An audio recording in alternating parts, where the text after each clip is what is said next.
Greetings, Commanders, and welcome to the Season 9 Commander card for Boss Rogers. This is actually 66's Rogers. I don't know why I unveil it. You see it in the thumbnail.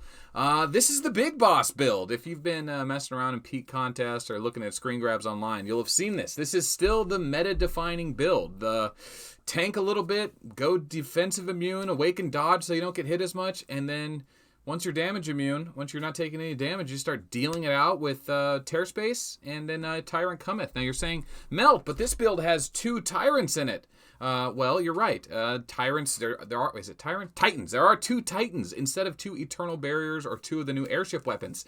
I'll explain that in a moment. Let's go over the details and we'll do a replay. Classic HP tank build. Defense is, ignoring defense is such a big part of the meta nowadays with Gilly and Vega. And penetration, that most people are opting for HP, but it's still important to have some defense. That's hence the chest and the legs. But gem-wise, you just want to focus on HP and attack. Get your defense from your basic stats elsewhere. The idea of using Tyrant Cometh, your 20% guaranteed hit skill for damage, wasn't a big thing back in Season 8 and Season 7 because Tear Space from Tier 12 hit hard enough, and we really didn't have to worry about Virgo or commanders like Hancock who will just take away all your damage.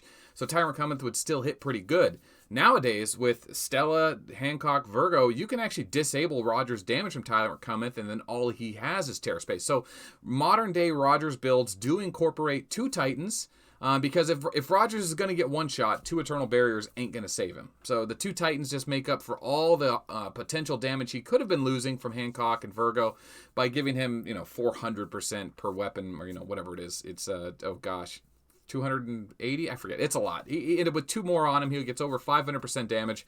Hancock's not going to be taking all that away. Virgo's not going to be taking all that away. So he can make up damage not only with his Tear Space, but also his Tyrant Cometh, especially against pesky commanders like Reinhardt and Elf. It's essential. I should probably show some more proof of that, but I'll just say that he also has damage reduction in the pants, maximum HP in the helm, and then Creator Chest Piece in the chest because it affords 6 stats per level. The Armor of the Tyrant does 8 stats per level, maximum 80%, right? Which is 6 stats per level, which is HP and dodge, is slightly better. So that's interesting that people are using that instead of the Armor of the Tyrant. I'm sure there's an argument there. As far as gems are concerned, Scorpio, Cepheus, Gemini for guaranteed hit. Cepheus also disables your opponent's defense, so it actually is a hard hit, but also stops from healing. So Reinhardt and Elf is a big counter to Rogers. Cepheus greatly helps with that.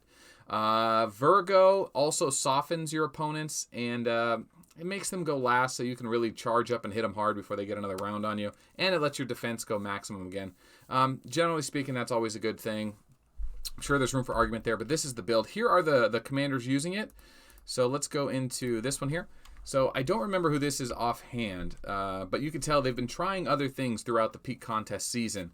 Penetration doesn't do as well here because you don't get the Dawn Hall for 15% bonus penetration. So it's interesting in Peak Contest, we don't see fully what penetration can do. But this Rogers here is running Strength and Weaken Pants and Crit Wither Chest. A little more dodgy, a little more specific against walkers, but there you see double Titans. This Rogers here is running 1 EB, 1 Titan, kind of half committed to it. I really don't think that level 40 EB is going to be the difference, but that extra 40 Titan could have been a lot of damage that could have saved him a lot more damage in the long run. Remember, Rogers needs to win fights too, not just survive. And going pure tank build versus pure tank build, sometimes Rogers matches will time out, and same with Elf matches with Rogers.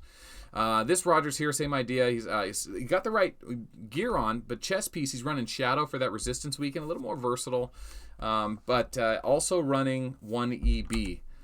In this one we have, I forget who this is, but he's running double Titan. He's running the ideal build that we see here. I think this is 66 right here. I forget. There's so many different players. I might say it in the bottom left there. No, I can't read it. I get a few of these. This guy was trying out the new weapons. It doesn't work as good. They just don't work with his Tyrant Cometh and defense skills as well. Rogers with double Titans. It's ideal build here again, but also I think this might be Gan. Who's running this Hancock? That might be Bingo or something. And then another Rogers build there gets cut off, but you can see he's running Titans. And then one more. He's a hybrid Rogers trying both out. So I ultimately think if you can survive, you have enough gear, enough stats, go with the double Titan build. If you want to have a if you want to have a handicap, or if you want to put a little crutch in there, add the Eternal Barrier. But with all builds, especially the Commander card builds, you just have to remember that these builds are specific to who your opponent is. He should use this particular build against Elf, right? He's got the damage, he's got the guaranteed hit, he's got the he's got the Cepheus to disable her heal and her defense. He can actually knock down Elf really quick with this build. This does well. If this was double Eternal Barrier, it'd be a different story. Now remember, Virgo works against Elf too. Elf's curse damage requires damage as well. Ideally, you basically want to go against anyone that's not going to kill you in the first round. You know, commanders like Gilly and Vega, who are focusing on knocking your defense off, are going to be caught off guard if you have enough dodge and enough HP and you can survive the hits. That being said, with the penetration meta coming in, Rogers is a lot more vulnerable than he was in Season 7, Season 8. So that's the build. Use the old Tier 12, and you tank yourself up, survive, and basically dominate everyone. It's nice to see there's answers to Rogers. Stay away from Full Metal. He will destroy Rogers. But overall, actually, Rogers can do okay against Full Metal if he has enough guaranteed hit, right? And yeah. If you're balanced enough, you can do okay against Full Metal. But Full Metal still usually wins against Rogers. He just debuffs your defensive stance, and then what do you have? A 20% guaranteed hit commander? Anyway, all right, this doesn't need to be any longer. We've got a few more to do. Vega, King, and Hancock, maybe? Yeah. And if you notice I'm wearing the same shirt, it's because I'm out of town. I had to film all these early.